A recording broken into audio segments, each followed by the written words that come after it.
hidup pikuk di tengah masyarakat, alat peraga kampanye termasuk APS terakhir ada istilahnya, alat peraga sosialisasi kalau tidak salah ya, jadi kalau salah diluruskan oleh komisioner Bawaslu, kita alihkan ke APD, alat pelindung diri, ini tentu akan lebih mengena, lebih bermanfaat bagi masyarakat kita yang saat ini masih bergelut dengan hantaman pandemi COVID-19.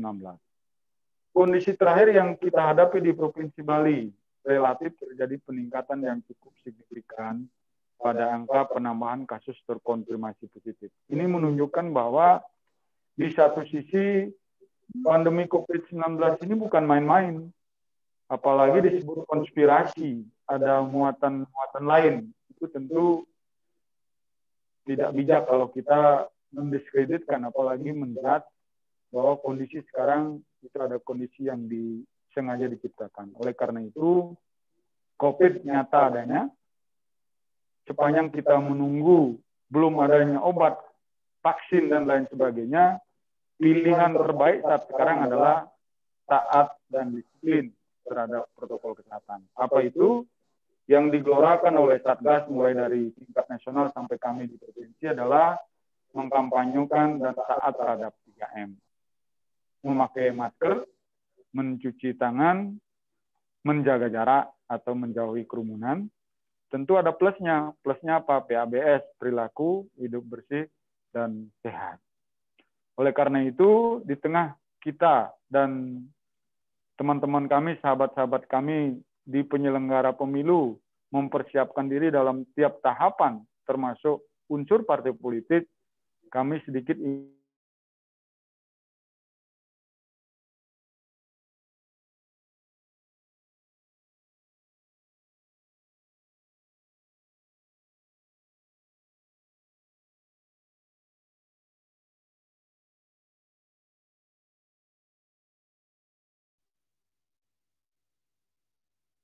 tanya jawab. Saya tadi minta ke Mbak Ayu yang formal-formal dikurangi. Kita akan lebih banyak pada dialog dan diskusi. Saya yakin Pak Ketua KPU tadi sudah memberikan warning di awal, jangan terlalu lama. Artinya boleh cepat, tetapi substansi inti diskusi kita siang hari ini, sore hari ini mengena. Dan mudah-mudahan menjadi salah satu rekomendasi dan support berharga bagi teman-teman sahabat-sahabat yang akan melaksanakan, terutama akan mengawal jalannya pesta demokrasi 9 Desember 2020. Matur suwun semua kepada seluruh pihak yang telah berpartisipasi aktif dalam kegiatan ini. Semoga kegiatan ini akan ada manfaatnya bagi kita semua, khususnya bagi pesta perhelatan demokrasi yang akan kita laksanakan di Provinsi Bali. Matur suwun semua. Om Santi Santi Santi Om. Selamat berdiskusi. Ya, terima kasih Pak Rentin. Ya, artinya memang perhelatan pilkada 6 kabupaten dari 9 kabupaten itu bikin deg-degan ya Pak Rentin ya, kayaknya. Ya, monggo Pak Lidartawan aja langsung. Saya persilakan.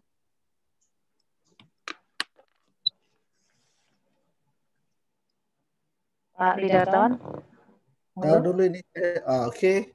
Terima kasih. Bu Ayu yang semakin cemul pipinya. Ini sudah berubah betul sedikit dari yang biasa saya lihat sebelumnya karena lama ketemu. Terima kasih Pak Dirtim, ya, sahabat saya yang sudah memberikan kesempatan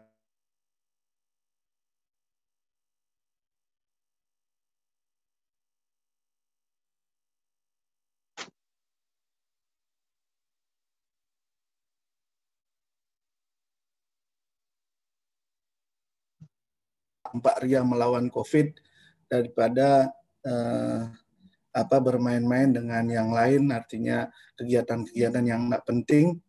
Karena mulai saat ini kalau kita tidak berbenah mulai sekarang, tentu Desember adalah tanda tanya besar. Apakah kita lanjutkan atau kita tunda, kan itu ceritanya. Nah, untuk itu saya memang dari awal, Bapak Ibu sekalian, ada Pak Tut juga, kita semua sekarang ada Bawaslu, ada semua stakeholder yang akan terlibat nanti di dalam pilkada serentak ini dan kita akan melakukannya di tanggal 9 Desember, tentu semua harus bersiap diri.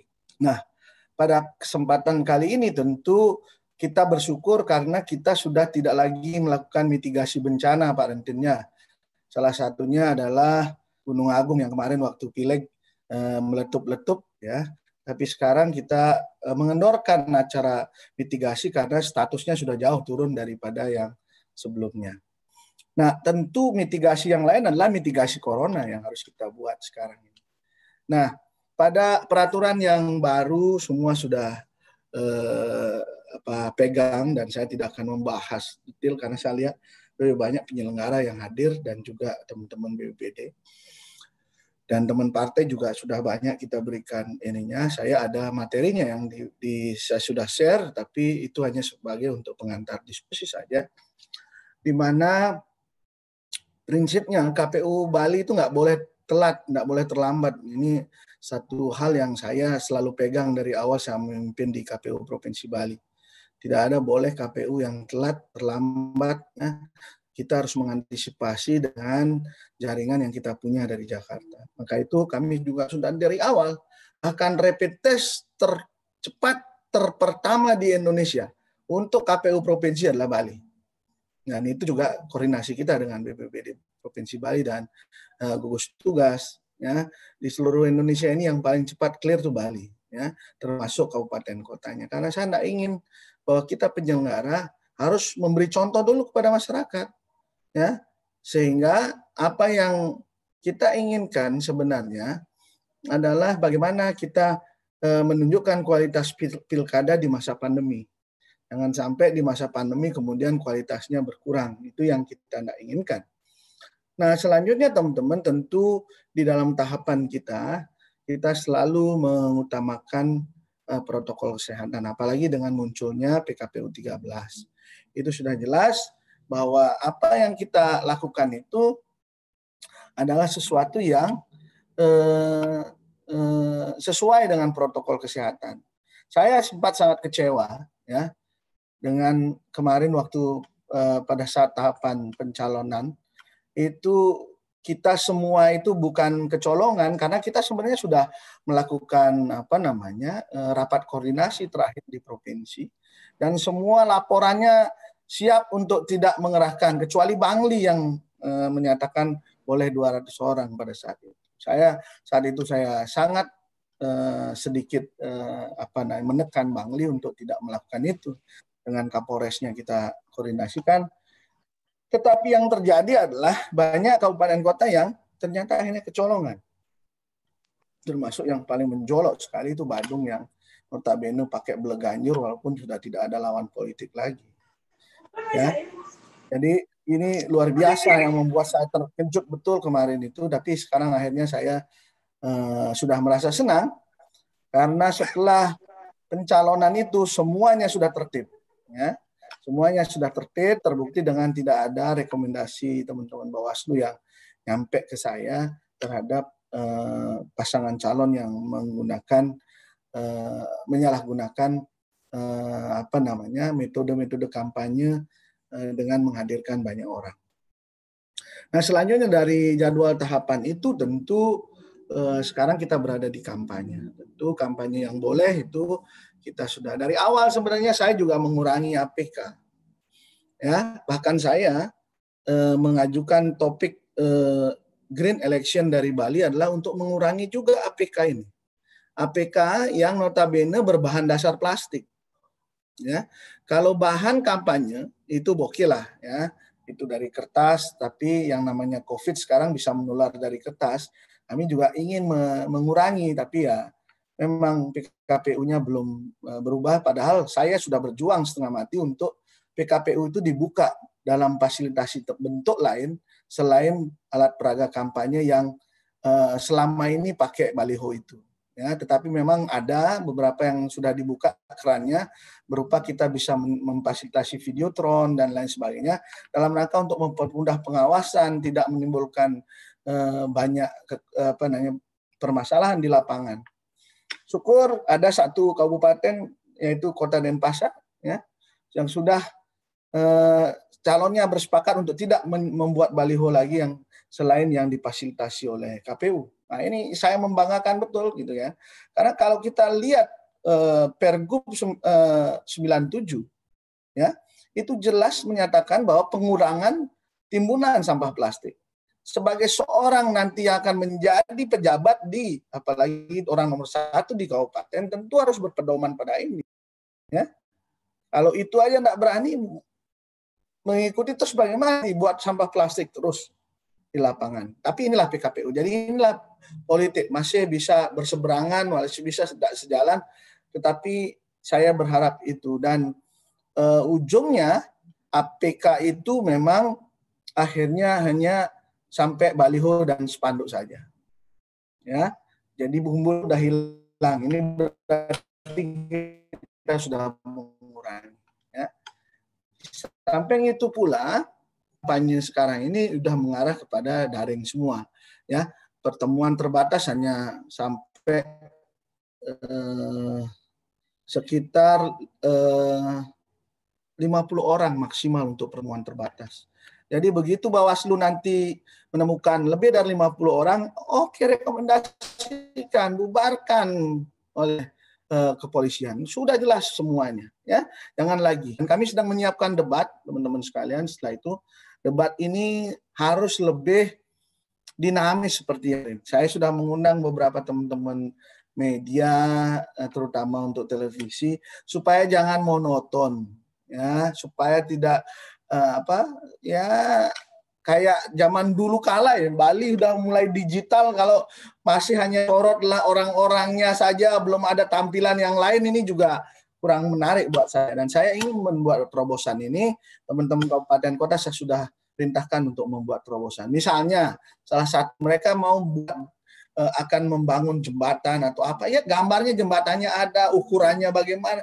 Ini kan semakin membuat kita tertarik untuk mengikuti debat-debat itu, ya. Termasuk tokoh-tokoh yang ini saya suruh screening banget, tidak ada lagi panelis yang berhubungan dengan partai politik, apalagi terjadi staf ahli di daerahnya masing-masing. Kan ini akan membawa ini, ya.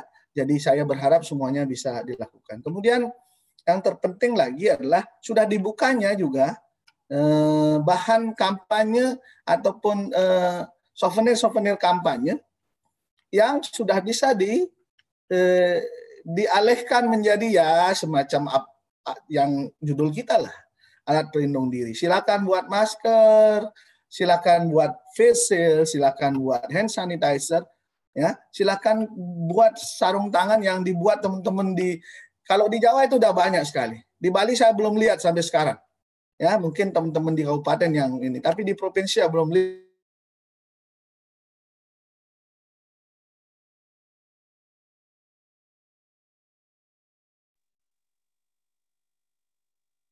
Nah, agak keputus ya Pak suaranya. Kita untuk membuat spanduk tambahan itu udah sebenarnya nggak boleh lagi. Saya ingin meringankan beban kita semua, beban Pol PP, beban teman-teman di Bawaslu yang akan menghitung jumlah spanduk. Ya, apalagi yang di sana diperbolehkan 200% dari jumlah yang dicetak oleh KPU. Ini jelas, ya. Dan saya berharap semua apa yang kita lakukan nanti adalah sekali lagi menekan, bahkan meniadakan, ya kalau bisa ya, kontak-kontak dengan yang lain. Nah, kemudian tentu siaran pun nanti tidak ada lagi sorak-sorai seperti dulu.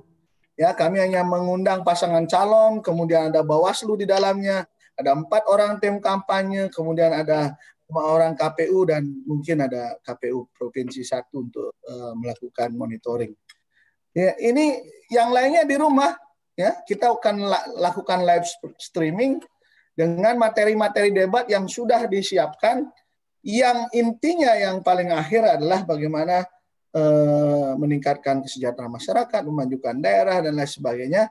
Itu yang terakhir tentu yang paling diinginkan adalah bagaimana kebijakan dan strategi penanganan dan pencegahan serta pengendalian COVID-19. ini akan kontraproduktif jika para kandidat melanggar di awal. Dan ini saya berharap teman-teman Bawaslu dan kita semua mengawal betul kampanye ini. Kalau ada orang yang akhirnya melanggar protokol, mari kita umumkan saja di koran ini. Ya, sebagai pembelajaran buat kita semua. Kenapa? Karena masa sih mereka akan nanti memaparkan penanganan, tidak kerumunan, kemudian sementara dia melakukan hal itu.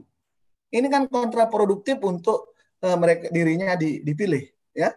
Maka itu saya berharap semua dikoordinasikan bahkan antara 2 sampai 3 kali, ya. 2 sampai 3 kali debat yang sudah disiapkan oleh teman-teman, ya. Nah, di dalam debat inilah nanti masyarakat bisa mengetahui bagaimana kandidat itu. Dan saya berharap teman-teman KPU Kabupaten Kota juga melakukan sesuatu yang lebih yang inovatif lah, ya. Kalau nanti bikin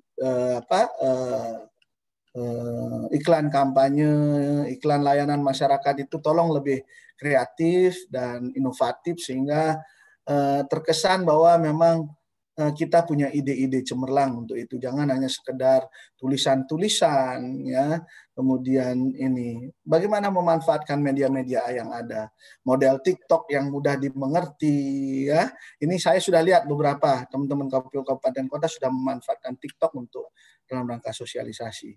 Nah, dengan calon sudah ada ini, maka nanti akan diberikan kesempatan kepada kandidatnya. Kalau nanti teman-teman KPU Kabupaten Kota yang mungkin punya anggaran lebih banyak, sosialisasikan saja lewat mereka dibiarkan kita buat film pendek berdurasi 3 sampai 5 menit misalnya, kemudian linknya itu di-blast ke seluruh masyarakat. Di sana akan tahu siapa orangnya, apa yang sudah dilakukan oleh mereka terhadap bangsa dan negara. Ini akan jauh lebih menarik dibandingkan dengan nonton baliho yang diem gitu saja dan statis begitu saja, ya. Dan kemudian tentu ada penayangan iklan kampanye yang hanya 2 minggu dan lain sebagainya, itu sudah terbiasa, saya pikir tidak akan saya bahas. Intinya adalah nanti di TPS. Kalau kita sekarang sudah menerapkan, kita ini yang sudah betul-betul strict menerapkan itu, saya betul ngecek setiap saat, ya. Apakah APD itu sudah diberikan, apakah sudah dipakai dan lain sebagainya. Dan saya minta seluruhnya KPU Kabupaten Kota untuk melakukan pembelian vitamin untuk kita, karena kita perlu untuk itu, menjaga diri kita dan juga memberikan contoh kepada masyarakat yang terpenting agar saya sampaikan lagi, mudah-mudahan pilkada ini adalah untuk mengobati COVID, ya. Jangan pil yang lain, pilkada mengobati COVID. Artinya kita menunjukkan kepada masyarakat kita ber-APD yang lengkap dan mengajak masyarakat kita semua ber-APD yang lengkap. Ya, ini contoh, ya. Jadi kalau teman-teman di penyelenggara ini sudah melakukan itu, maka ini luar biasa yang kita akan bisa lakukan. Kemudian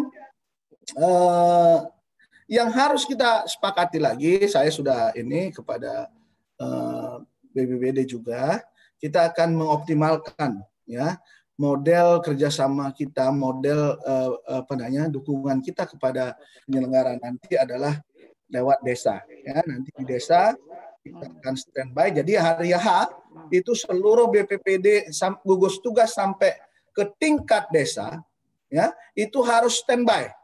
Dan kami juga sedang berkomunikasi dengan BPBD, berapa sih APD yang harus kita sediakan di desa, APD lengkapnya, ya, baju asmatnya berapa, 2 biji semua, supaya anggaran yang sudah ada kita bisa manfaatkan, ya.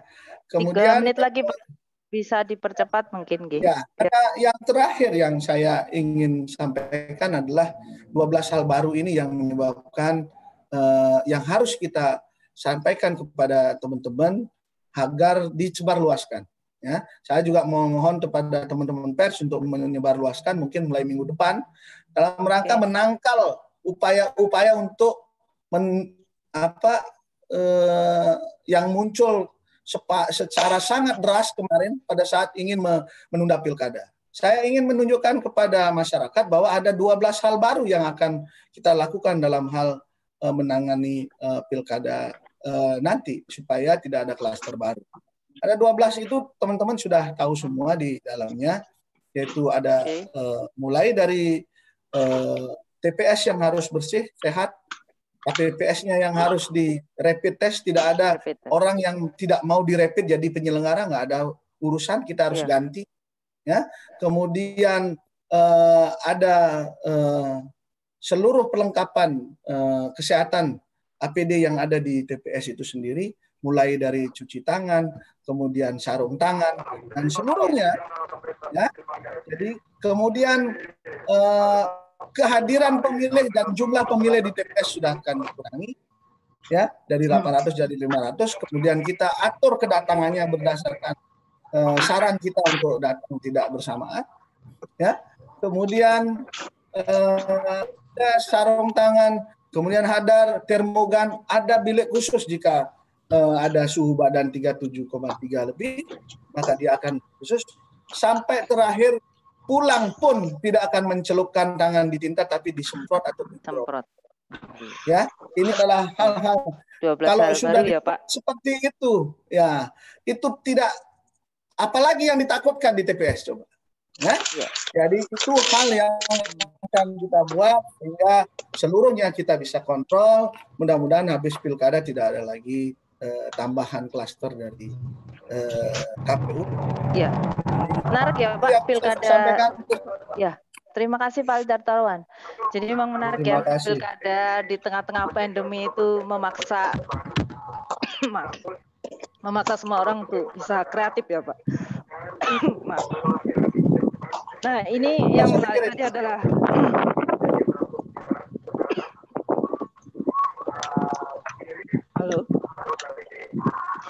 yang menarik adalah anggaran baliho mungkin bisa dialihkan ke pembagian masker kayaknya. Jadi biar tidak perlu ada baliho-baliho lagi. Mungkin nanti saya ingin Pak Dartawan menanggapi mengenai kampanye itu kan tanggal 26 September sampai 5 Desember ya Pak ya. Halo Pak Dartawan. Ya, betul. Ini menarik gini. Apakah dari KPU sendiri siap ketika tren, tentunya kerjasama dengan BPBD mengenai data ya. Kalau seandainya mendekati 5 Desember itu tren COVID-nya meningkat, apa yang akan dilakukan? Apakah menyetop pilkada, menunda, atau seperti apa? Mungkin nanti bisa dijelaskan ya Pak ya.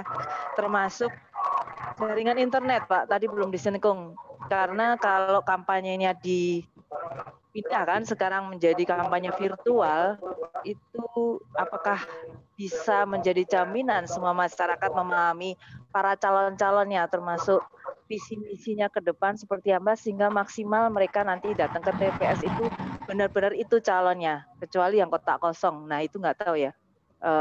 Semoga juga bisa maksimal untuk kampanyenya.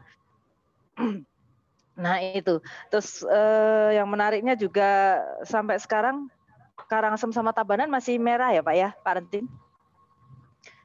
Karangasem sama Tabanan kan termasuk 6 kabupaten yang juga akan pilkada, nggih? Nggih? Tabanan, nggih? Ya. Nggih, terakhir gimana Pak? Terakhir Tabanan dengan Kota Denpasar. Terakhir tuh Gianyar kayaknya, Gianyar sama Karangasem. Karangasem Gianyar, oke. Denpasar dan Tabanan. Artinya ini bisa menjadi barometer awal ya, ketika dari 6 kabupaten yang akan menjalankan pilkada, ketika trennya naik, mungkin bisa diwaspadai atau ada antisipasinya. Apakah ada kesepakatan antara KPU dengan BPBD ketika trennya naik, apakah akan menunda pilkada sampai menunda pilkada atau bagaimana? Itu mungkin juga nanti bisa dijelaskan Pak Dartawan maupun Pak Rentin, ya.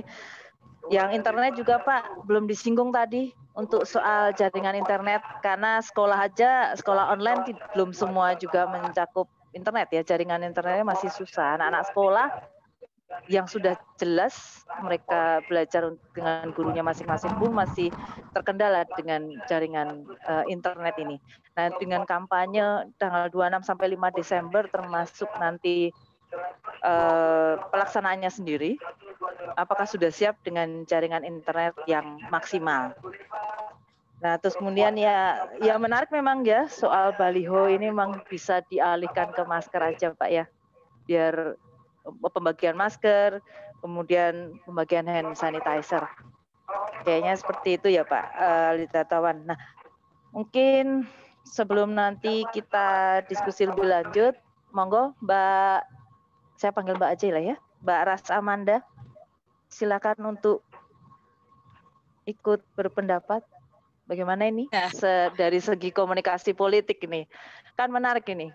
Nggak boleh kerumunan, nggak boleh bersentuhan, jaga jarak, harus pakai masker, tapi harus pilkada. Pilkada harus ke TPS 500 orang. Nah, gimana ini? Monggo Mbak Amanda. Ya, terima kasih Ibu Moderator, Ibu Ayu. Selamat siang kepada Pak Gung Lindartawan, kemudian ada Bapak Rentin. Terima kasih sudah diajak bergabung.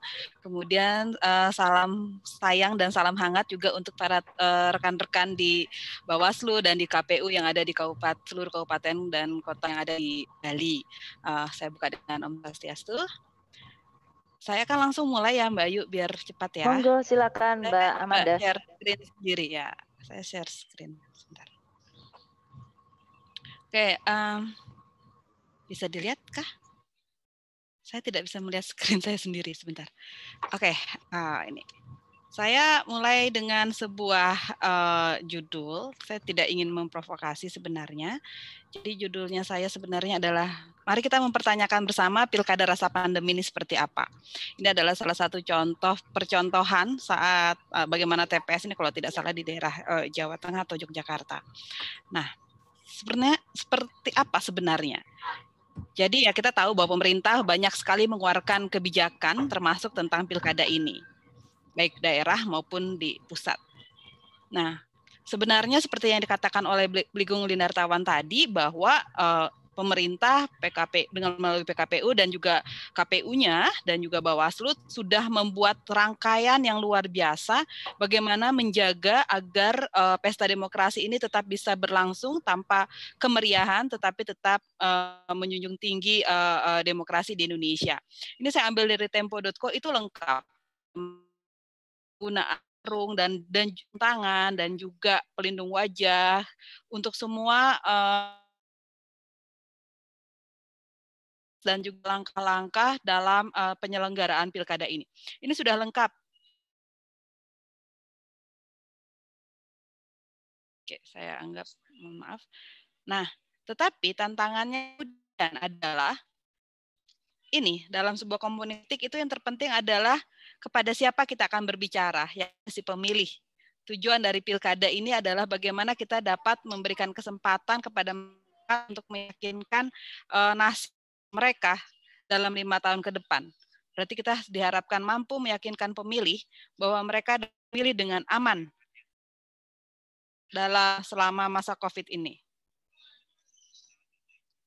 Yang berikut kita harus dapat meyakinkan pemilih proses selama ini langsung dengan protokol kesehatan yang benar.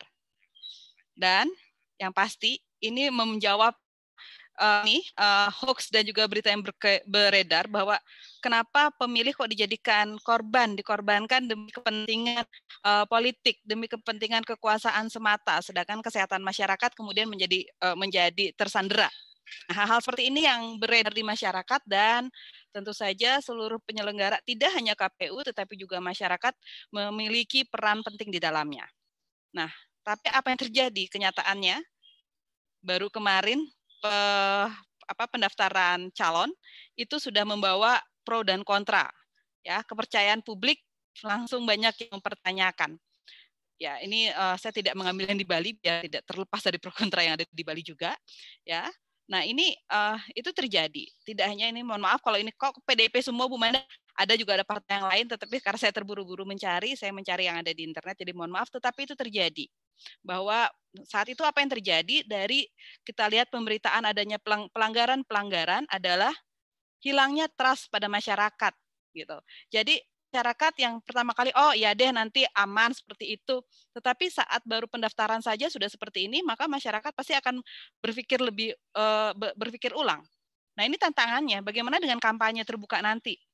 Lalu sosialisasinya, walaupun dikatakan tidak ada kampanye terbuka, tapi tetap ada informasi-informasi pro dan kontra. Belum lagi hoax. Ini adalah musuh terbesar. Jadi katanya pandemi ini bersama infodemi atau informasi bohong atau informasi sumber yang dapat membahayakan masyarakat. Dalam artian mereka lebih dahulu terkena informasi bohong dibandingkan virus itu sendiri. Dan itu efeknya sama, ketakutan dan kecemasan. Oke, saya skip yang ini.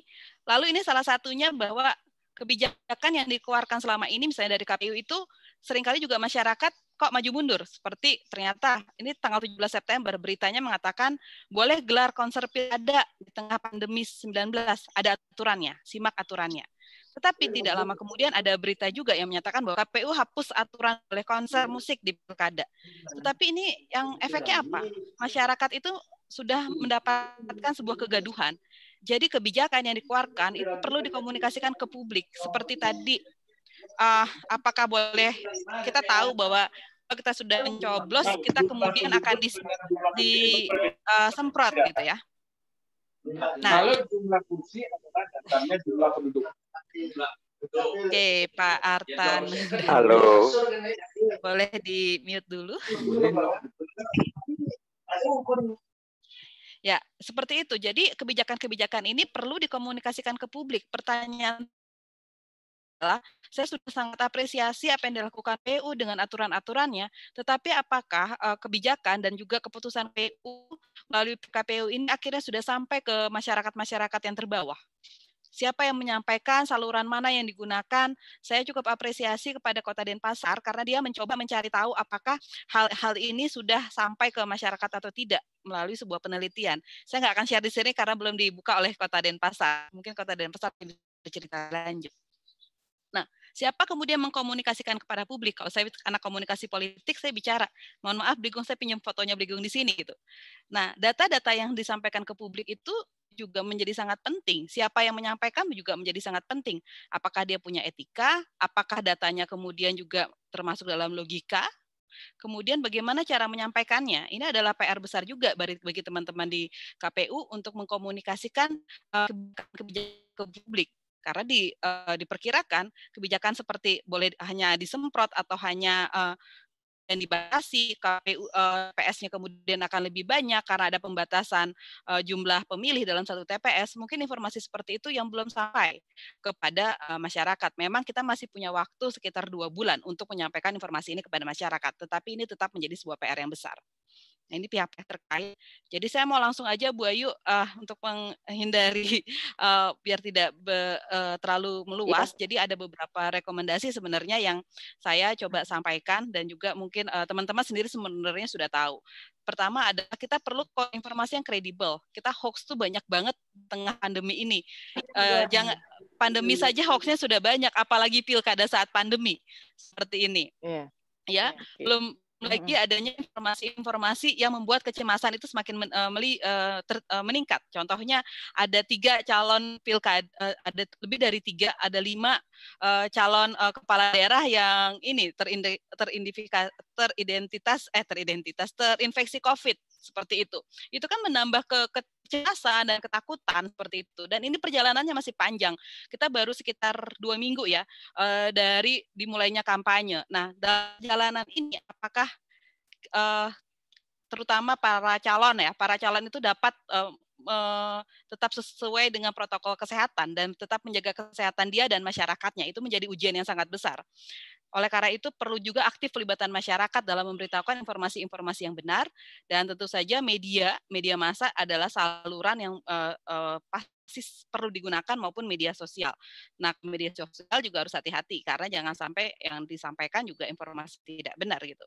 Dan seperti tadi kalau saya boleh mengutip dari Brigong, diperlukan sosialisasi yang cerdas baik dari kota dan kabupaten yang cerdas dari para calon kepala daerah. Karena saya yakin ujian yang jauh lebih besar teman-teman di KPU Kabupaten Kota dan Bawaslu, tetapi saya yakin apabila kita lolos dari ujian ini, sebentar.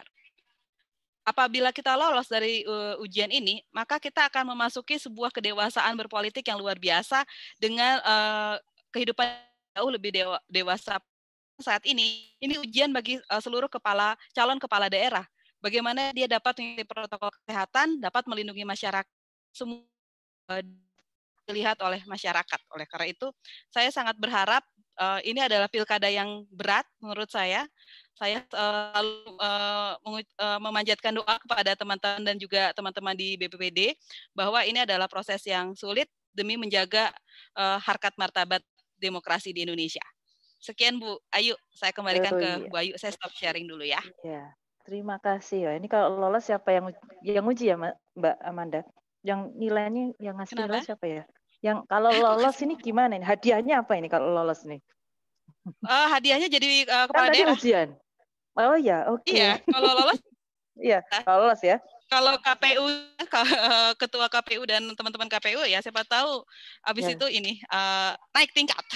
Aduh, amin. Udah didoakan ya. Ya, jadi memang menarik ya. Pilkada di tengah pandemi, rasa-rasa pandemi itu memang deg-degser gitu ya. Karena jangan sampai masih calon udah bikin cemas gitu kan ya. Jangan sampai masih calon udah baru 2 minggu sudah ada berita terpapar COVID, itu kan bikin ketakutan tersendiri ya menurut Mbak Amanda ya.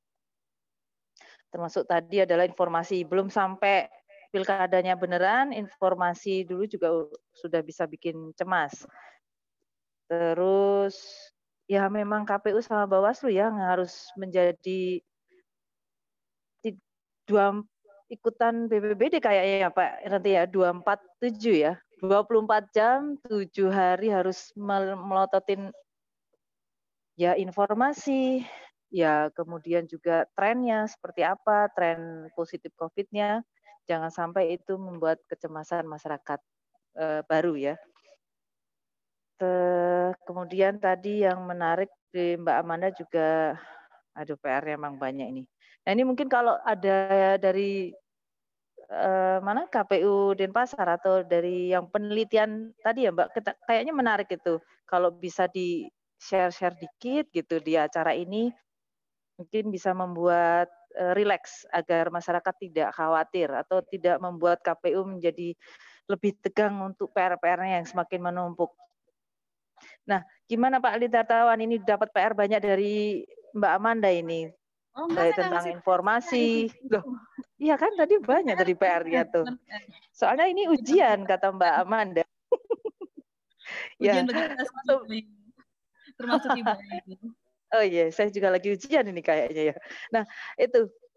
Monggo Pak Lidartawan, mungkin Pak Arentin menanggapi gimana biar pilkada rasa pandemi ini tidak membuat deg-degser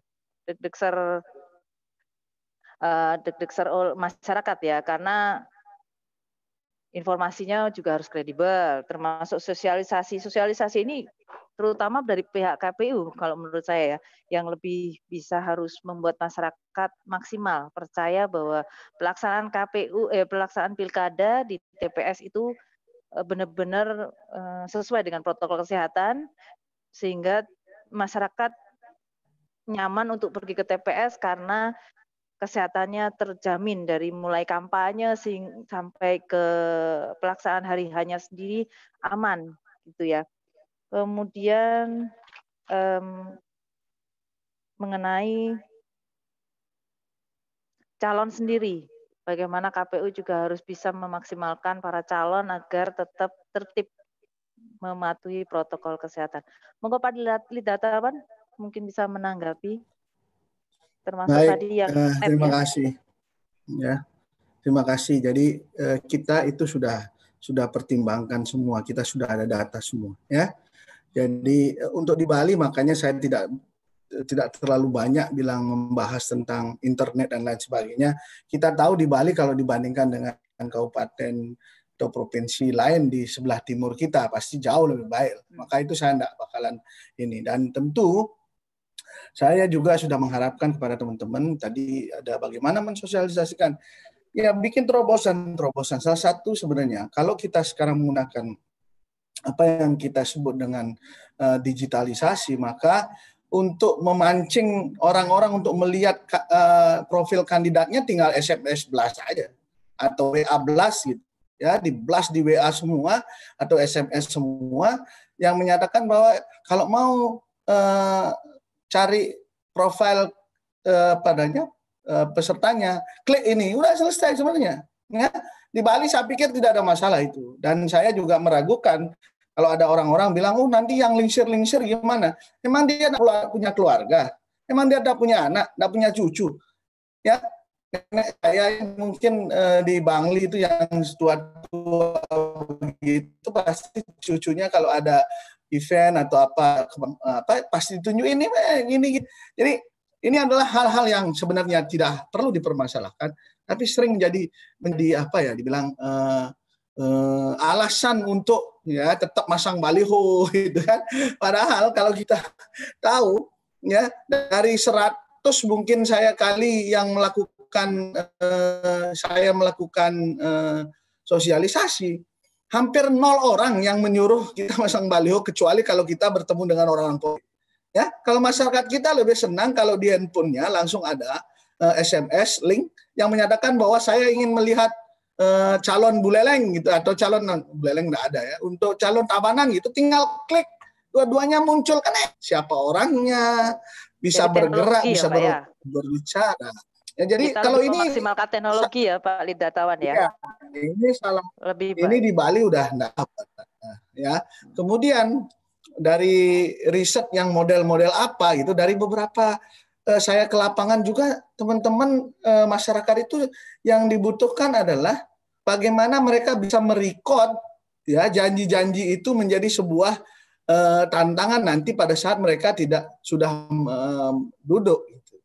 Ya, ini yang banyak mereka ini kan sekarang, maka itu visi misi tersampaikan ya Pak, maksimal. Ya? Jadi lebih kepada visi misi para calon itu lebih maksimal bisa sampai ke masyarakat. Itu memang. Nah, kemudian kalau masalah bagaimana ketertiban mereka, tentu yang namanya aturan ya harus ditegakkan aturannya. Ya, saya senang kalau teman-teman Bawaslu betul-betul melototin kandidat sekarang ini ya. Melototin kandidat yang jika memang dipastikan bahwa mereka melanggar dan tidak ada ampun lagi. Saya senang tuh Bangli dibubarkan, saya senang ya.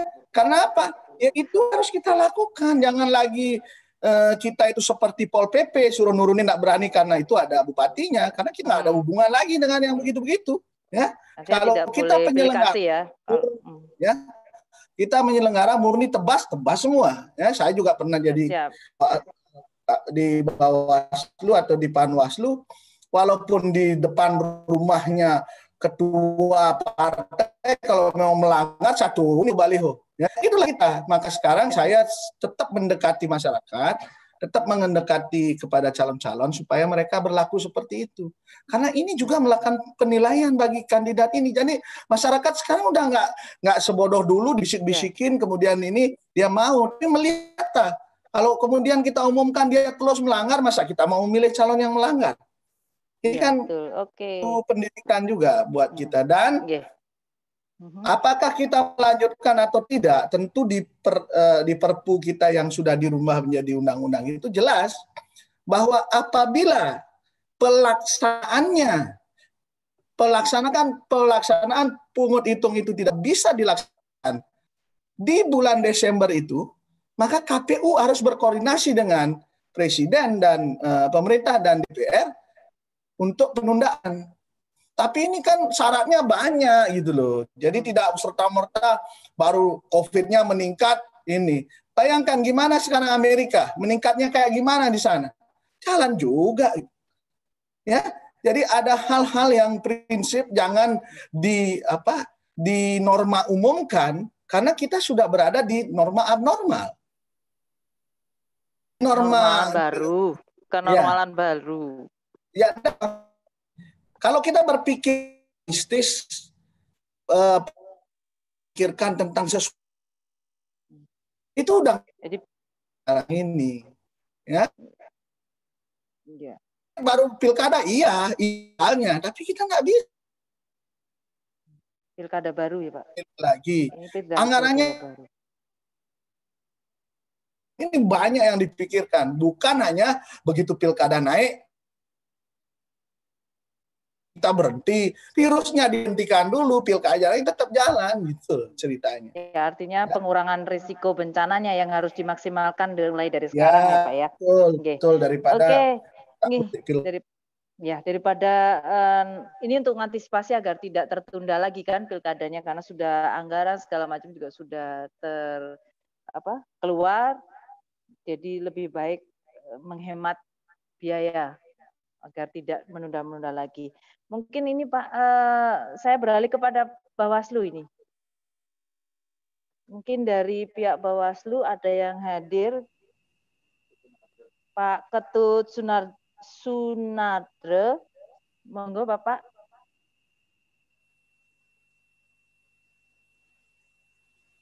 Halo, Pak Ketut, tadi kayaknya hadir ya? Tes. Halo, karena tes. Selamat sore Pak. Monggo. Silakan Pak Ketut, ini PR-nya banyak sekali, juga tantangannya ya Pak ya untuk pilkada kali ini. Ekstra Bapak harus banyak minum vitamin. Karena pilkada rasa pandemi Pak. Terima kasih Bu Ayu. Iya, silakan Pak. Selamat sore bagi kita semua di forumnya Pak Kepala Badan BPPD ya, yang sekaligus sebagai ujung tombak cegah penyebaran COVID di Provinsi Bali. Yang saya hormati Pak Dewo Lidartawan, kita setiap saat ada komunikasi dalam kaitan memastikan pelaksanaan pilkada serentak di tahun 2020 ini berjalan sesuai dengan tahapan program jadwal yang telah ditetapkan oleh KPU, kemudian sekaligus aman dari paparan COVID ya. Jadi kami dari jajaran pengawas pemilu provinsi bahkan pusat ya, provinsi dan terutama sekali ini adalah jajaran Badan Bawaslu di 6 kabupaten kota di Bali, kami setiap saat selalu mengingatkan, mari kita pastikan tahapan pilkada berjalan sesuai jadwal, sekaligus semua tahapan itu harus dipastikan berjalan sesuai dengan regulasi yang sudah ditetapkan oleh pelaksana, dalam hal ini oleh KPU. Nah, isu kita, tema diskusi kita hari ini, saya terpantik dengan isu ganti APK dengan APD. Ya. Jadi saya kira sebagai sebuah upaya, sebagai bahan diskusi ya boleh saja kita ingin agar biaya-biaya yang tersedia itu dalam rangka memastikan tahapan pilkada berjalan sesuai dengan waktu, prosesnya berjalan berintegritas, kemudian terpilihnya kepala daerah yang dipercaya oleh publik, terakhir last not list-nya tentu aman dari paparan COVID. Jadi tidak sederhana itu ya. Bagaimana itu diterjemahkan. Jadi ada input, ada proses, ada output. Inputnya sekarang sudah dipastikan menjelang penetapan DPT. Jadi pemilih sudah hampir dipastikan dalam beberapa hari kita sudah akan punya daftar pemilih tetap. Nah tentu itu masih harus dipastikan jumlahnya berapa nanti. Karena masih berproses ya. Kemudian peserta pemilihannya di sini di Bali ada 2 pasangan calon, khusus di Badung ada 1 pasangan calon, paslon tunggal. Nah tentu mekanisme di dalam tahapan kampanye ini yang kalau kita hitung itu selama 71 hari, sejak tanggal 26 September nanti berakhir tanggal 5 Desember, berarti hari ini hari ke-13 ya. Hari ini ke-13 pasangan calon, tim kampanye, relawan, apalagi itu petugas kampanye itu dimungkinkan untuk beraktivitas, melakukan kegiatan-kegiatan berkampanye dalam rangka menyampaikan visi misi program kerja dari pasangan calon untuk meyakinkan pemilih mencoblos dirinya, memilih dirinya. Nah, kemudian tentu ini kami di jajaran Bawaslu memastikan agar tidak ada ketentuan-ketentuan dilanggar ya. Karena prinsipnya prosesnya harus taat asas, taat prinsip, taat aturan. Harus berlangsung free and fair. Nah, kemudian saya tergelitik ya. Mari upayakan biaya yang ada jangan diambur-amburkan untuk alat peraga kampanye. Ini relatif terlambat ini. Jadi isu ini terlambat ya. Karena di PKPU 6 sebagaimana telah dirubah di 10 dan terakhir di 13 terkait dengan cegah COVID ini, setiap tahapan sudah diatur sedemikian rupa oleh KPU. Di masa kampanye ini selain alat peraga kampanye berupa baliho, billboard, spanduk, umbul-umbul itu difasilitasi oleh KPU. Jadi itu bisa dibayangkan, nanti itu diinformasikan oleh KPU Kabupaten Kota berapa biaya untuk pengadaan APK. Mengapa tidak misalnya itu dialihkan sejak awal, karena itu sudah diadakan, justru dialihkan, digantikan dengan APD. Oleh peraturan KPU nomor 10, junto perbaikannya di 13 tahun 2020 kita baca memungkinkan ya. Selain alat peraga kampanye difasilitasi oleh KPU, ada juga bahan kampanye, semisal leaflet, selebaran, brosur, selebaran atau apa itu pamflet, poster, itu juga dimungkinkan atau difasilitasi juga oleh KPU. Bahkan paslon kalau mau mengadakan juga boleh. APK-nya 200%, silahkan diadakan. Kalau itu misalnya diadakan, berapa biayanya? Apakah itu tidak sebaiknya dialihkan ke APD? Ya, saya kira itu terlambat. Atau barangkali kemungkinan kalau masih ada dana di peserta pemilu, paslon dan tim kampanye, bagus juga.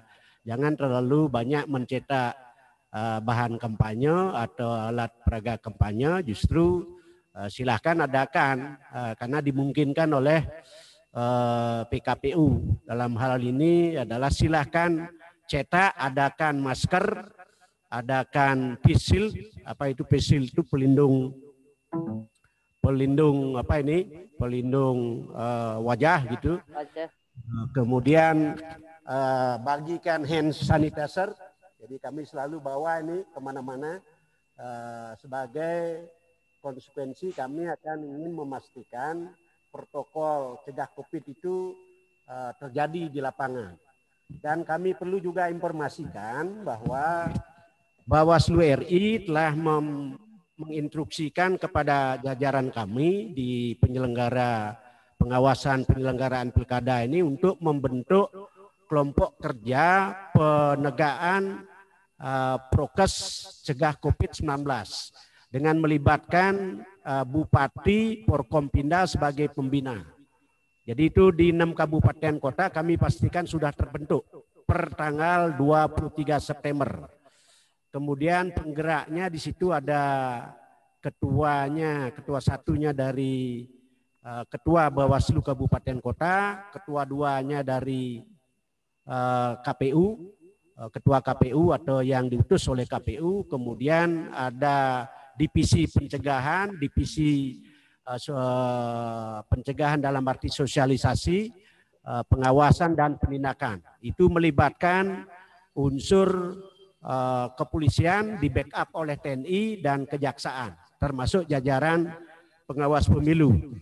Jadi peraturan KPU terkait dengan memastikan prokes ini terjadi di lapangan sudah diatur sedemikian rupa, termasuk tata cara pengawasannya juga sudah dikeluarkan per Bawaslu 4 tahun 2020, baik pada saat pengawasan, pada saat penanganan pelanggaran, pada saat penyelesaian sengketa proses di jajaran Bawaslu, itu sudah dilengkapi dengan standarisasi protokol kesehatan cegah COVID ya. Tinggal itu dilaksanakan secara disiplin.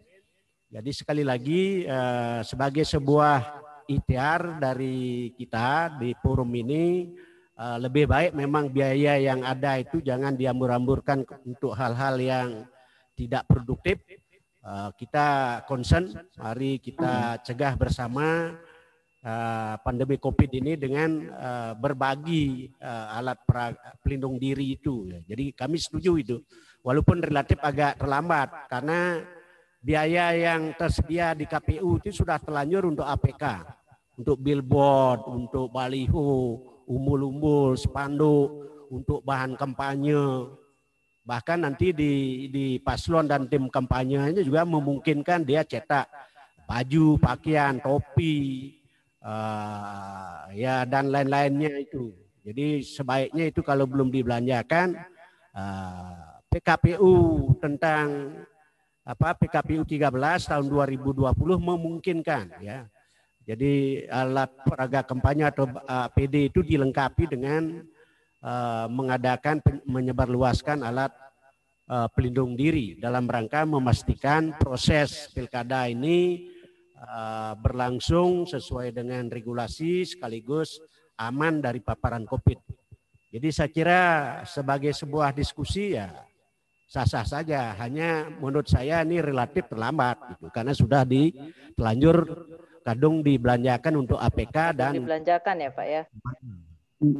Nah, kalau KPU itu masih punya, anggaran sosialisasi yang akan kita pakai untuk APD. Udah antisipasi tenang, nanti kayaknya. kita buatkan semua sampai ke ini, nanti masker sudah kita bagikan juga. Jadi memang maksudnya adalah bagaimana APD yang dibuat oleh calon itu diminimalkan sehingga nanti mereka lebih banyak ke APD bukan APK. Kita perlu kritisi, ini kan target grup kita ini sudah salah sasaran nih. Karena penyelenggara yang lebih banyak diskusi. Kita sudah memegang SOP prokes di KPU ada 6, 10, 13, di Bawaslu juga ada SOP. Pak Ayu, saya menyampaikan sedikit penegasan. Kita ini yang menjadi target grup kita sebenarnya adalah peserta pemilu, LU-nya lah. Pak Komisioner Bawaslu yang mohon izin. Pentingan. Bahwa diskusi kemarin via WhatsApp sempat yang bermaklumkan bahwa memang target kami yang utama adalah kontestan. Dalam hal ini Manggalo pimpinan partai politik Sandiwara Ring Bali. Kami sudah kirimkan undangan kepada seluruh partai politik pimpinannya, baik yang ada di provinsi, di tingkat kabupaten, sebagai unsur juga termasuk tim ses dari masing-masing calon. Secara kondisi fisik real yang hadir di virtual, saya memonitor hanya beberapa yang hadir merespon undangan kami. Ini tentu sesungguhnya kami berharap maksimal dan bahkan semuanya yang bisa bergabung sehingga diskusi kita lebih matang karena memang sasaran utama kan beliau memperhatikan apa setidak-tidaknya hasil rekomendasi kita pada diskusi sore hari ini. Menarik memang ketika bagaimana hiruk pikuk alat peraga kampanye kok ribet jadi besarnya. Atau alat peraga sosialisasi APS itu kita dorong lebih optimal, arahkan kepada kondisi real yang betul-betul dibutuhkan masyarakat sekarang, yaitu alat pelindung diri. Apakah itu maskernya, apakah itu face-nya, apakah itu yang dibutuhkan oleh beberapa tenaga medis kita. Terus terang APD yang khusus untuk level medis itu Jadi level 3 itu yang memang betul-betul urgen dibutuhkan oleh tenaga medis kita, sehingga perlu disupport oleh kondisi yang ada sekarang. Salah satunya ya kenapa tidak kandidat seperti itu. Saya teringat dengan Bawaslu, kebetulan di slot yang berbeda di Gerakan Pramuka kan kita sedang membentuk Saka Pak Bawaslu. Mohon kiranya sebagai apresiasi kita, juga dioptimalkan peran Saka kita di masing-masing daerah, terutama di 6 yang akan melaksanakan pesta demokrasi. Kendatipun yang saya monitor, di antara 6 ini 3 yang masih belum kita pelantikan sih, sebatas seremonial sebenarnya. Yang penting kan action, kita sudah bertugas mereka. Saka di Asta Pemilu itu. Yang harapan kami dari Gerakan Pramuka sebenarnya, mereka juga berperan di dalam Satgas penanganan COVID menuju pelaksanaan pilkada yang aman dari penularan COVID-19. Itu harapan kami, sehingga nanti sama-sama mari kita saling mengingatkan. Kami di BPBD, juga di Gerakan Pramuka dengan Bawaslu untuk mengoptimalkan peran Saka di Asta Pemilu di tiap-tiap daerah, khususnya di 6 kabupaten yang akan melaksanakan pilkada. Terima kasih Mbak Ayu. Tanggapan. Iya. Terima kasih Pak Nantin. Jadi sebenarnya bukan persoalan terlambat atau tidak terlambat gitu, tapi memang pilkada di masa pandemi memang menuntut lebih banyak sosialisasi dan pemahaman, terutama di pilkada ini terhadap calon-calon kepala daerah maupun wakil kepala daerahnya nanti yang lebih kepada aware terhadap alat pelindung diri untuk masyarakat, termasuk untuk mengkampanyekan 3M untuk pengurangan risiko bencana, yaitu 3M, yaitu memakai masker, mencuci tangan, dan menjaga jarak. Itu mungkin yang lebih diharapkan dari diskusi sore ini, karena ini terkait dengan bulan pengurangan risiko bencana COVID-19. Jadi peran daerah termasuk nanti adalah terutama di Bali 6 kabupaten serentak melaksanakan pemilihan kepala daerah dan wakil kepala daerahnya, sehingga tidak ada kekhawatiran bahwa pelaksanaan pilkada serentak mantap untuk bebas COVID karena sudah diantisipasi dengan pengurangan risiko bencananya, yaitu alat peraga kampanye baik dari pihak KPU maupun dari pihak calon-calon yang nanti berkampanye itu bisa lebih berpikir untuk mengalihkan ke alat pelindung diri seperti masker, face shield, kemudian hand sanitizer gitu. Ya, itu adalah bagian dari dinamika ya Pak, saya kira ya Pak Retin, kemudian Pak Lidatawan, kemudian Pak Ketut, termasuk Bu Amanda, bahwa sebenarnya tidak ada kata terlambat untuk segera dan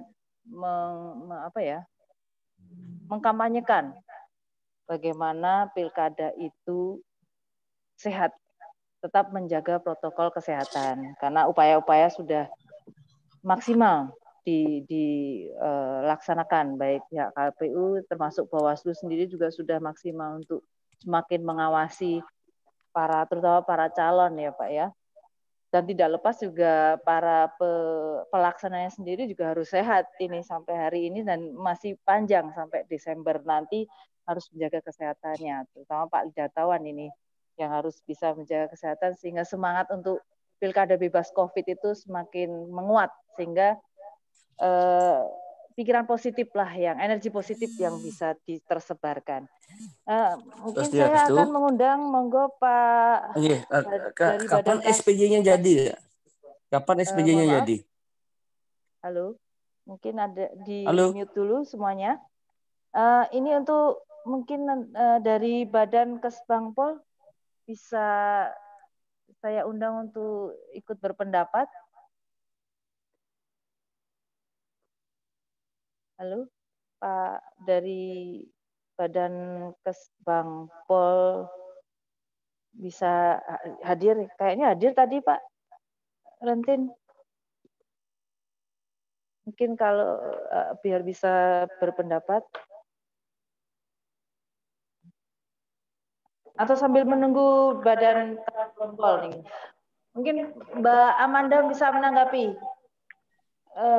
bagaimana ini menanggapi tentang Bawaslu tentang APK ini, Mbak, karena sudah terlanjur dibelanjakan untuk baliho. Tapi kayaknya saya dapat bocoran baliho masih jadi efektif ya, Mbak, sebenarnya untuk masa pandemi ini. Tadi sih kayaknya tuh ada bocoran gitu. Jadi kalau kasih Bu Ayu ya, apabila dibilang udah terlambat misalnya APK akan dirubah menjadi APD, tetapi tidak terlambat untuk kita mensosialisasikan untuk kita tetap menjaga menjalankan yang 3M tadi, terutama dalam semua protokol kesehatan dan semua tahapan pilkada. Dan ini memang tidak bosan-bosan ya sebenarnya harus disampaikan seperti itu. Jadi saya sebenarnya ingin menekankan bahwa kerjaan pilkada ini sebenarnya bukan juga hanya tanggung jawabnya Bawaslu, kemudian KPU. Jangan lupa bahwa pemilih sendiri harus bertanggung jawab terhadap dirinya untuk dia tetap menjaga dirinya dan keluarganya, terutama pada saat COVID ini gitu. Jadi ya pastikan juga para pemilih apabila ingin ke TPS, ingin menyalurkan suaranya, meyakinkan bahwa dirinya juga dalam keadaan sehat, itu juga menjadi penting. Jadi ini melibatkan semua orang, jadi tidak hanya Bawaslu dan KPU, tetapi juga masyarakat juga sebenarnya juga harus sadar dan itu sangat penting gitu. Masalah baliho tadi, memang baliho itu bagi sebagian orang yang menggunakan internet di Bali ini juga angkanya masih tidak sampai 100%, hanya sampai di angka 80% kalau tidak salah. Berarti kita jangan lupa masih ada orang-orang yang itu kemarin itu data 440 sesuai dengan ini. Pasar. Hanya Denpasar saja. Itu Denpasar. Tapi biarkan itu nanti KPU lah, KPU Denpasar yang merilisnya ya. Jangan saya, nanti itu data-data punya KPU Denpasar ya. Tapi kalau yang secara provinsi, kami juga sempat ada penelitian bahwa ya yang angkanya masih 80% untuk provinsi Bali gitu. Gitu.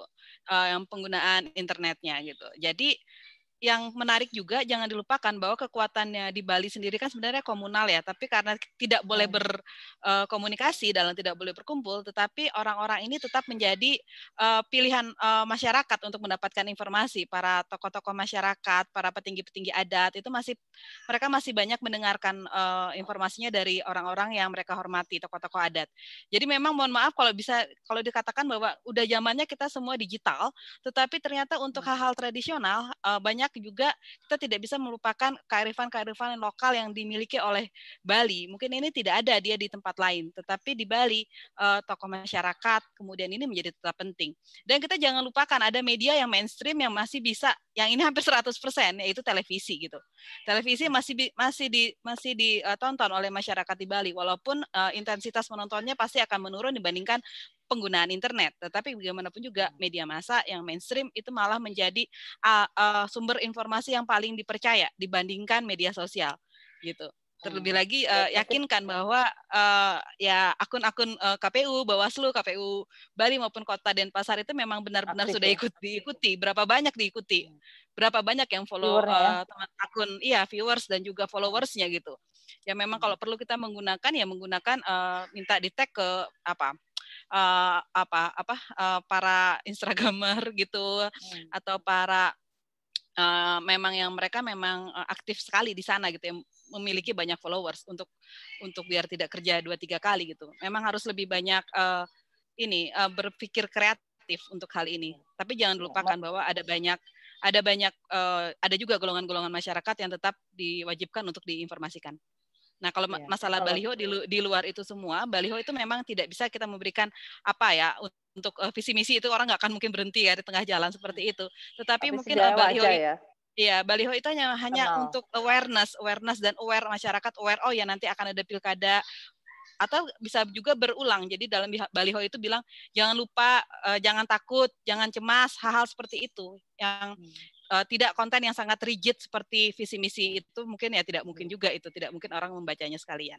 Banyaklah sebenarnya, ini tantangan juga sih bagi kita di akademisi juga, terutama sih yang para pelakunya ya. Saya hanya mendoakan gitu Mbak Ayu, semoga tetap semangat, dan juga BPPD untuk tetap backup juga, ini sangat penting juga kan, keberadaan dan juga kapasitas rumah sakit dan segala macam itu menjadi penting.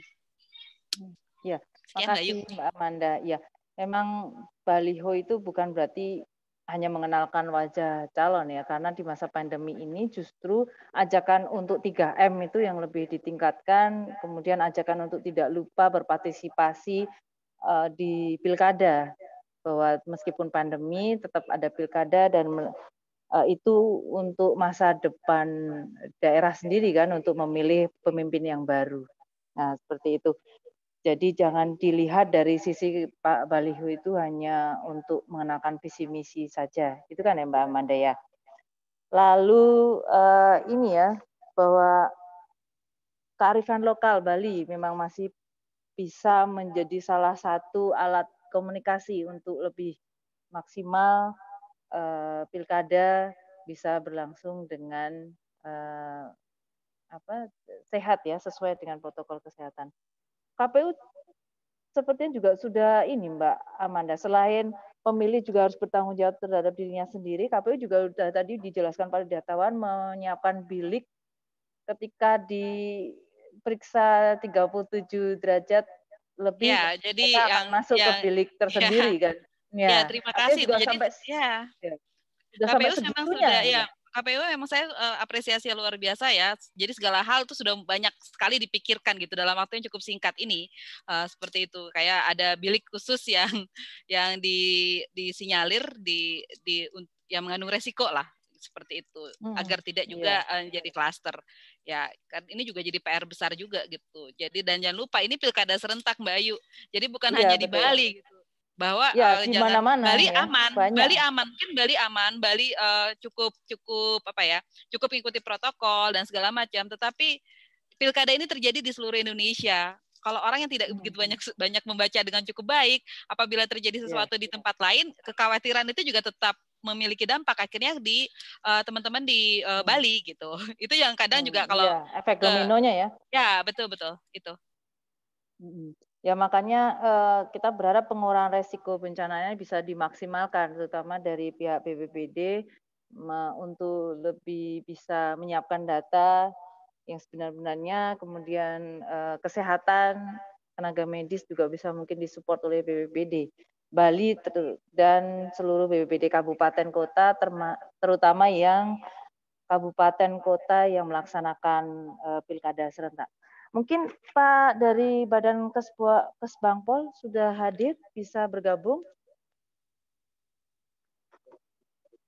untuk menanggapi, atau Pak Rentin, monggo mau menanggapi mengenai pengurangan risiko bencananya Pak, untuk menghadapi, mumpung ini masih kampanyenya masih 2 minggu, PR-nya masih sampai 5 Desember ini kampanyenya. Jadi biar benar-benar fix bahwa biar informasi itu seperti Pak Lidartawan tadi bilang, bahwa jangan sampai terjebak hanya karena trennya COVID meningkat, kemudian pilkadanya menjadi tunda. Itu kan juga tidak salah satu barometer aja. Mungkin monggo Pak Rentin bisa membantu masyarakat atau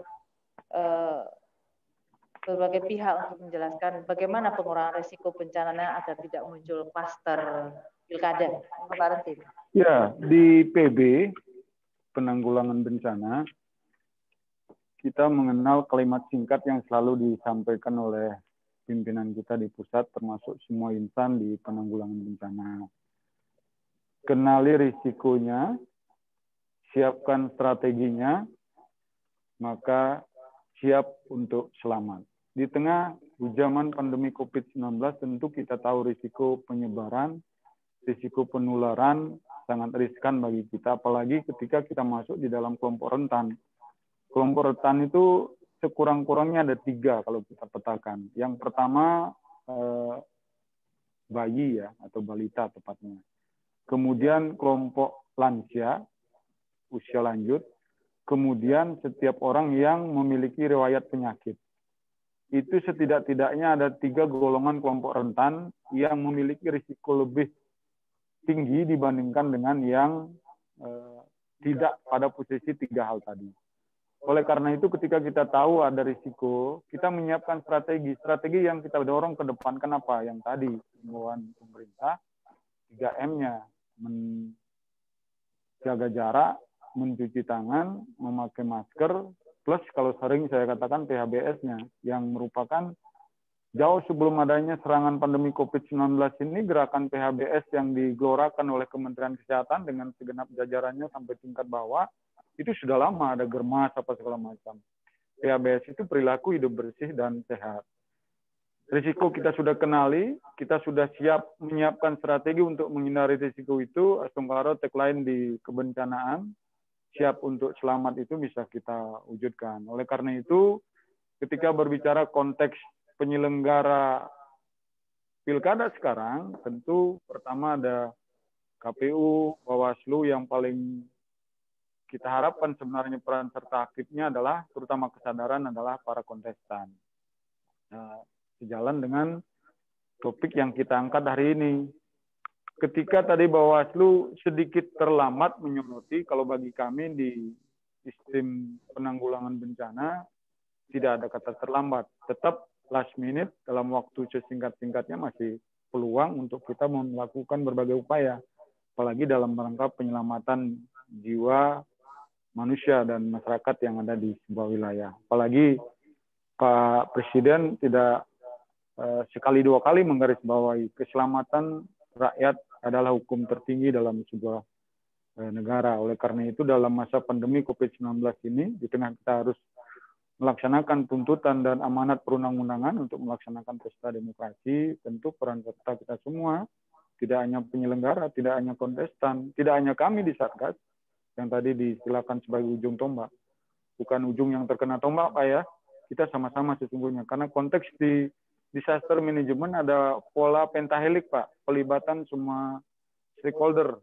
Jadi ada pemerintah, dunia usaha, masyarakat, kalangan akademisi, dan teman-teman media. Itulah pentingnya peran media. Setiap kali kami melakukan upaya kegiatan apapun, media kami selalu libatkan.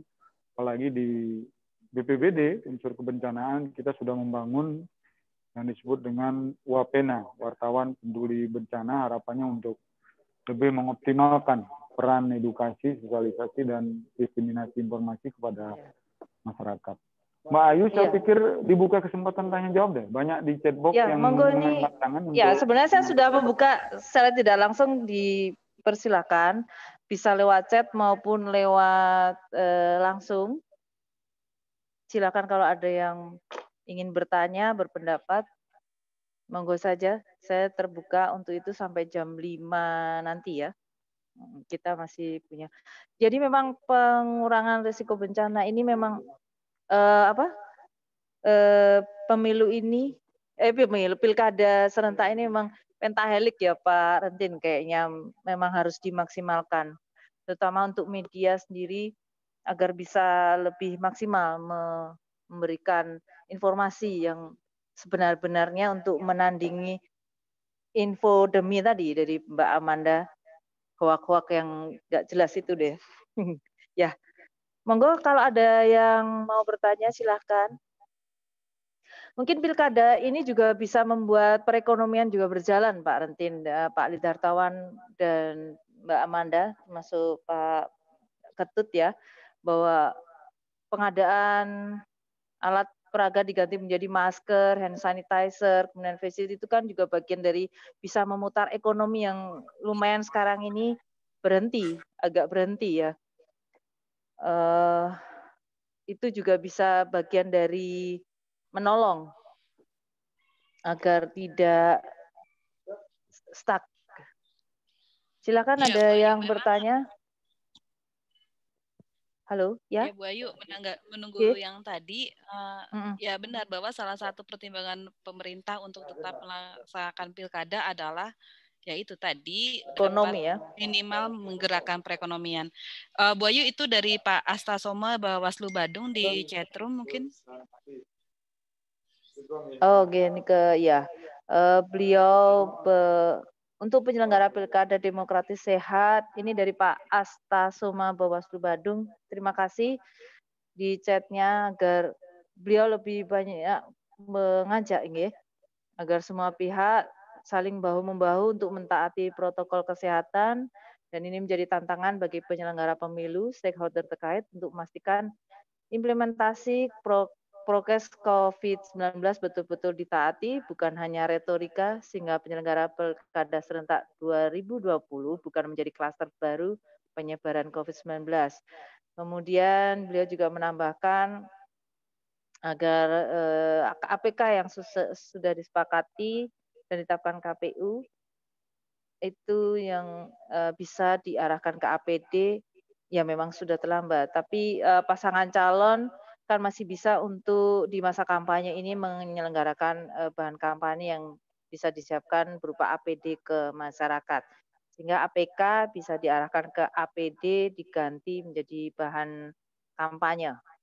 Oke, terima kasih Pak Astasoma ya dari Bawaslu Badung. Kemudian ini dari Pak Wedasu Bawa KPU mengimbau kepada para pasangan calon untuk membuat bahan kampanye ya, bahan kampanye yang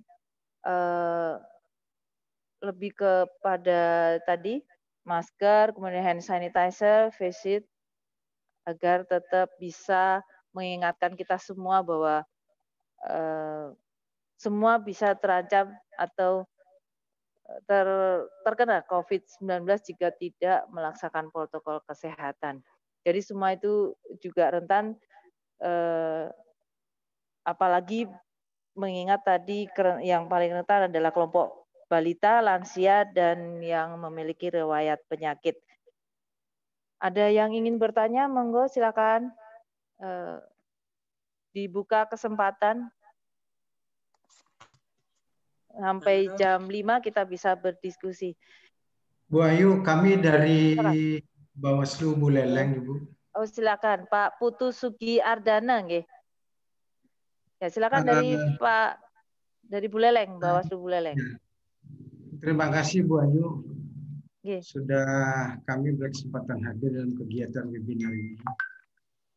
Yang pertama yang ingin kami sampaikan adalah bahwa regulasi yang mengatur tentang kegiatan pilkada serentak itu memang sudah dibuat sedemikian rupa. Itu artinya regulasi itu sudah mengendalikan peserta, kemudian masyarakat yang telah memenuhi syarat untuk menyalurkan pilihannya. Tetapi yang tidak kalah pentingnya adalah merubah cara berpikir masyarakat dan peserta ketika masuk dalam situasi dan kondisi pandemi COVID. Nah, kalau situasi dan kondisi normal saja, regulasi itu kadang-kadang kan banyak perilaku yang menyimpang. Tetapi kalau menurut saya, yang juga diperbaiki itu adalah cara berpikir masyarakat dalam situasi dan kondisi pandemi COVID ini.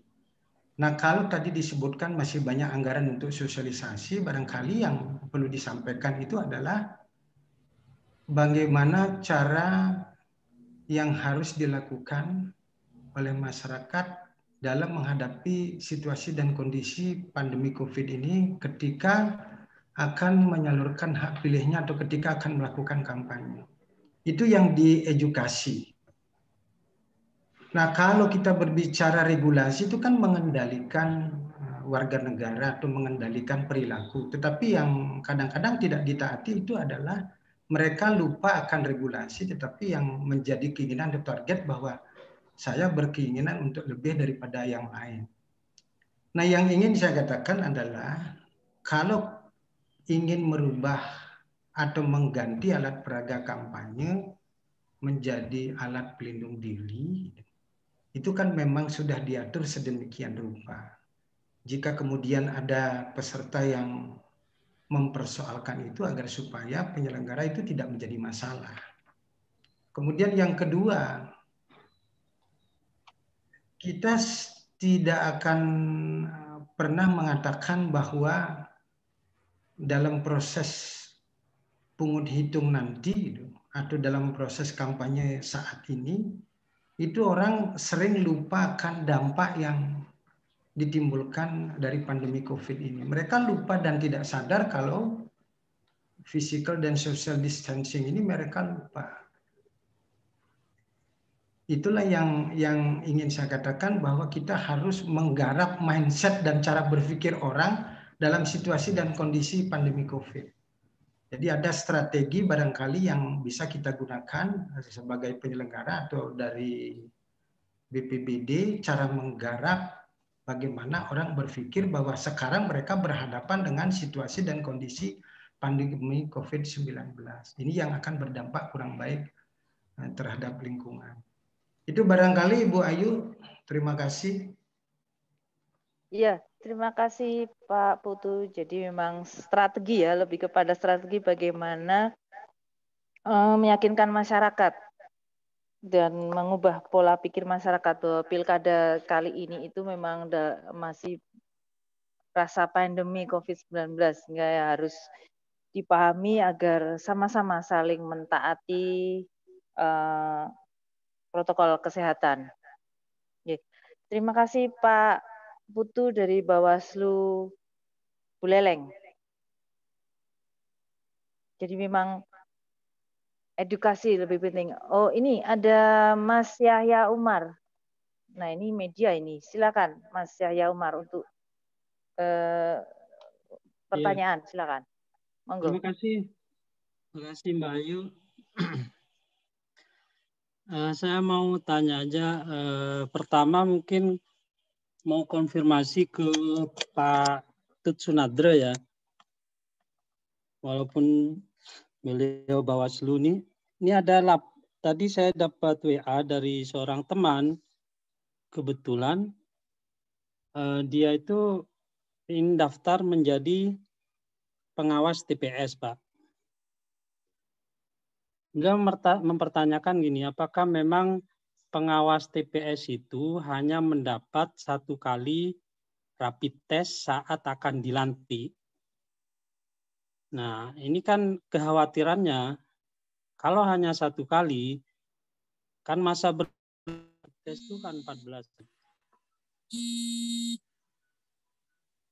Bagaimana nanti itu istilahnya itu, kalau pas pencoblosan justru nanti positif gitu. Itu yang dipertanyakan. Kemudian yang kedua untuk Pak Leader Tawan ya. Kan ada di undang-undang itu ada persyarat bahwa kalau tidak memungkinkan karena kondisi tertentu pilkada bisa ditunda lagi. Nah, apa sebenarnya syarat-syarat dari sisi COVID-nya ya? Syarat-syarat COVID itu apa karena zonanya hitam atau merah, atau karena persentase kematiannya tinggi, atau apa yang menjadi syarat bisa ditundanya pilkada ini? Kalau Pak Leader Tawan tadi kan bilang kalau hanya COVID-nya meningkat di Amerika, sekarang ini kan meningkat, toh pilpresnya berjalan. Nah, syarat apa yang mengharuskan pilkada ini bisa ditunda? Apakah zona hitam atau jumlah kematiannya banyak? Berapa jumlah persentase kematian yang menyebabkan harus ditunda dan lain sebagainya? Yang ketiga, mungkin untuk contoh aja, kalau foto pasangan calon itu di surat suara, kenapa ya enggak pakai masker sekalian biar jadi contoh gitu loh pada masyarakat gitu loh. Apa bisa itu? Saya kira itu Mbak Ayu, makasih. Iya, gantengnya hilang kali Mas Yahya kalau fotonya nggak pakai masker, Mas. Oke, terima kasih Mas Yahya. Kok udah hilang tiba-tiba ya? Halo. Ya. Oke, terima kasih Mas Yahya. 3 pertanyaan yaitu tadi untuk Pak Ketut Sunadra tentang pengawas TPS ya, apakah hanya 1 kali rapid test saja dan jaminan ketika pas pencoblosan tidak reaktif atau tidak positif itu seperti apa? Kemudian untuk Pak Lidatawan, syaratnya apa ketika memang pilkada itu harus ditunda? Dari sisi COVID, apakah hanya pertimbangan zona, tren, atau pertimbangan apa? Nanti silakan Pak Lidatawan dijelaskan. Kemudian mengenai foto, mengapa foto pasangan calon dibolehkan untuk tidak memakai masker, atau kenapa tidak disarankan menggunakan masker saja sebagai bagian dari mengedukasi masyarakat untuk memakai masker. Silakan monggo siapa yang akan duluan? Mungkin Pak Tusunada bisa menanggapi lebih dulu, boleh? Jika sudah siap. Pak Tut. Ya, selamat sore Bu Ayu. Silakan. Silakan Pak. Terima kasih Mas Yum. Biasanya Mas Yum itu kita saling japri biasanya. Jadi kalau pertanyaan terkait dengan kami masih ada PR ini, termasuk juga di KPU ya. Kalau di KPU akan merekrut setidak-tidaknya 7+2 orang di setiap TPS. Kalau kami hanya merekrut 1 orang. Saya sedang telusuri panduan, sudah ada. Karena ini menyangkut pertanyaan apakah ada syarat kesehatan. Yang jelas ada syarat kesehatan, dia harus sehat secara jasmani dan rohani. Termasuk karena sekarang ini kita khawatir jangan sampai nanti penyelenggara memaparkan virus COVID ini. Jadi nanti saya cek apakah akan ada rapid test, kapan. Termasuk kalau sudah di rapid test non reaktif, berarti itu kan dianggap memenuhi ya syarat sebagai sehat sebagai pengawas di TPS. Nah kalau pertanyaannya mengandai-andai di hari H yang bersangkutan diketahui misalnya terpapar COVID, ya mau tidak mau kami istirahatkan itu. Tidak boleh bertugas malah. Karena kalau dipaksa ditugaskan ya kekhawatirannya di samping akan bermasalah buat dirinya sendiri, juga kita khawatir karena mereka akan paling tidak berada di TPS sejak sebelum pukul 7 sampai dengan berakhirnya kegiatan. Rata-rata perkiraannya ini nanti masyarakat akan mencoblos mulai pukul 7 sampai dengan mendaftarnya paling telat 13. Nah, sehingga kemungkinan bisa molor pencoblosannya sampai jam 1:30 sepanjang dia sudah mendaftar pukul 13. Jadi bayangkan dari pukul 7 sampai 13 belum termasuk nanti mengawasi apa? Mengawasi hitungan suara ya. Yang itu biasanya kalau 1:30 sudah berakhir pencoblosannya, dipastikan setidak-tidaknya pukul 4, paling jelek pukul 5 baru usai itu. Jadi bagi yang petugas yang masih gagap-gagap itu biasanya agak telat. Yang penting dia tidak sampai keesokan harinya sebagaimana Pileg 2019 terakhir ya. Jadi dengan masa kerja yang relatif lumayan seharian, tentu dia dipastikan tidak sakit, baik secara jasmani rohani maupun dari segi paparan COVID. Nah supaya kita tahu tidak terpapar, rapid test itulah mungkin salah satu jalan keluar. Nanti kalau swab di samping prosesnya panjang juga mahal ya, karena tidak ada kewajiban harus swab ya. Jadi nanti mungkin kita lihat panduannya, termasuk kalau ada syarat swab berarti ongkosnya harus disediakan juga. Nah sekali lagi konsekuensi kalau terbukti yang bersangkutan di hari H terpapar COVID, setidak-tidaknya diketahui melalui rapid test adalah reaktif, kami nonaktifkan sehingga tugas yang bersangkutan digantikan oleh pengawas desa atau kelurahan yang gitu. Saya kira itu. Artinya ada ini ya Pak ya, artinya memang akan diupayakan oleh Bawaslu untuk petugas pengawas ini sehari setidaknya H-1 rapid test kembali ya Pak ya. Akan diupayakan seperti itu ya Pak ya. Jadi informasi apakah ada paparan atau tidak, karena pengawas TPS itu bekerjanya dia sebulan, hitungannya itu sebulan. Nah itu dah kan tadi baru 1 kali rapid test ketika akan dilantik, kemudian dalam 1 bulan itu pas hari H-nya akan diupayakan untuk rapid test lagi ya Pak ya. Bu, masa tugas pengawas TPS itu adalah 23 hari sebelum hari H sampai 7 hari setelah hari H.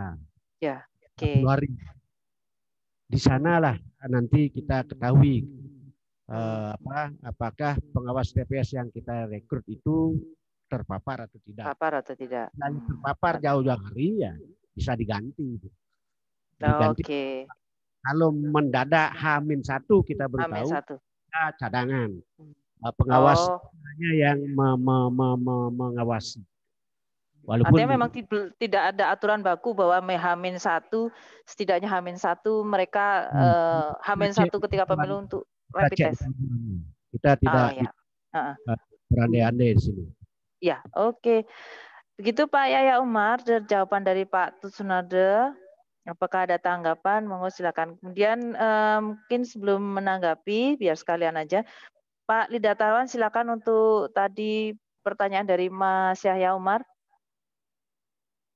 mengenai pertimbangan pilkada bisa ditunda. Silakan Pak. Terima kasih. Dilihat, didengar. Mas Jum ya. Jadi saya tidak dalam hal untuk bisa memprediksi apa gejala-gejala apa ataupun kondisi apa gitu ya. Kalau mungkin saya ikut di rapat kemarin di DPR RI mungkin bisa, atau saya jadi KPU RI mungkin bisa lah ya. Jadi saya konteksnya begini. Jadi undang-undang sudah menyiapkan bahwa jika pada saatnya nanti pada bulan-bulan yang kita sudah tentukan itu terjadi hal yang luar biasa misalnya. Semua orang harus stuck di rumah, nggak boleh keluar gitu misalnya. Ya ini oke lah. Ya.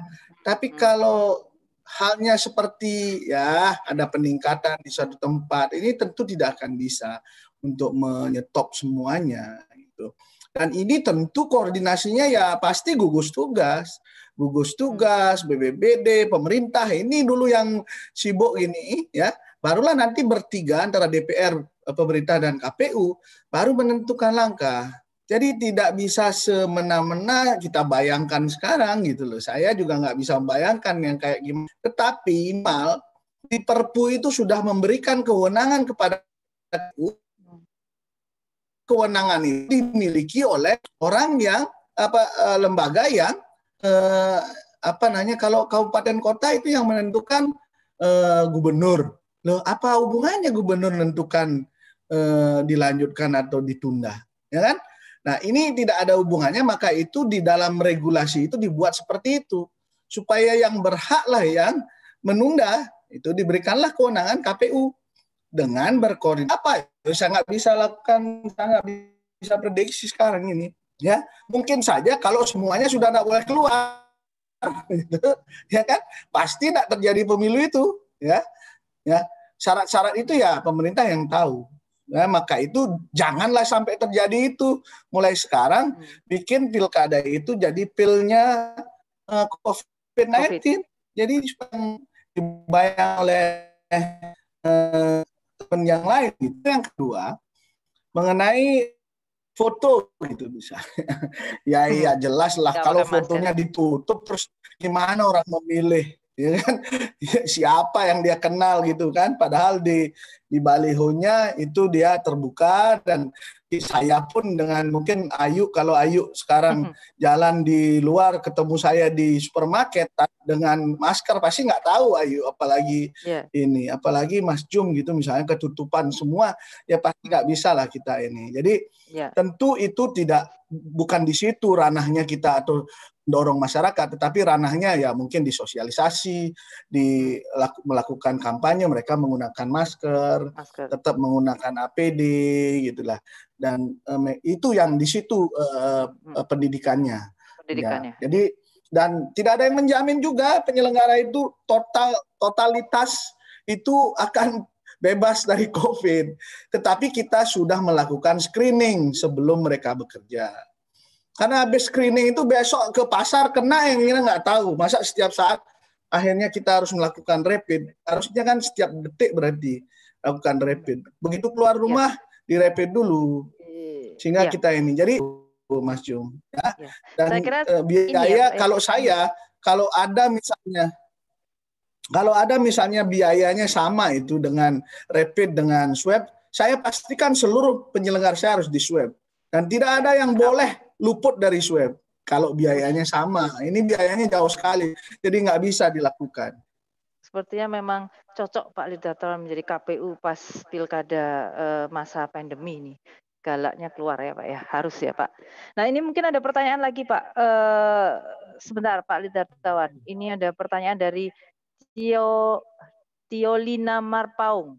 Ya, beliau mempertanyakan sejauh mana KPU memanfaatkan teknologi dalam kampanye para peserta kandidat di masa pandemi. Mungkin KPU dapat menginisiasi atau sejauh mana inisiasi KPU untuk mengumpulkan seluruh provider teknologi ini yang ada untuk berkolaborasi penggunaan database handphone di masyarakat dan memanfaatkan dalam kegiatan kampanye serta pemilihan nanti, sehingga agar tidak membentuk klaster lagi. Jadi lebih kepada teknologinya dipertanyakan bagaimana KPU apakah sudah mengundang seluruh provider untuk ikut berpartisipasi memaksimalkan kesuksesan pilkada bebas COVID. Monggo Pak Lidartawan.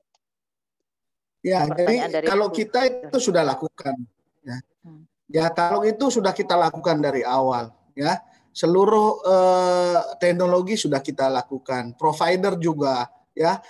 Seluler semua sudah kita, masing-masing kabupaten punya kontrak kerja untuk melakukan SMS Blast, misalnya mulai dari pelaksanaan coklit, ya, untuk suruh mendaftar, menerima, karena dari dulu juga banyak yang menolak untuk datang ke rumahnya untuk dicoklit. Nah, itu kita sampaikan, ya, protokol kesehatan disampaikan, semua kita sampaikan, sampai pun nanti kandidat, profil kandidat yang nanti akan membuat iklan itu, kita dorong untuk semua provider menyiarkan sehingga semua tahu siapa calon yang akan dipilih. Bahkan tadi saya sudah sampaikan, saya mendorong teman-teman KPU Kabupaten Kota untuk memfasilitasi teman-teman kandidat itu membuat film pendek tentang siapa dirinya, apa yang sudah dilakukan untuk bangsa dan negara ini, ya, sehingga mereka bisa memilih dengan hati nurani, walaupun katanya Mbak ini komunal itu ada, oke. Cara menggerus itu, ya,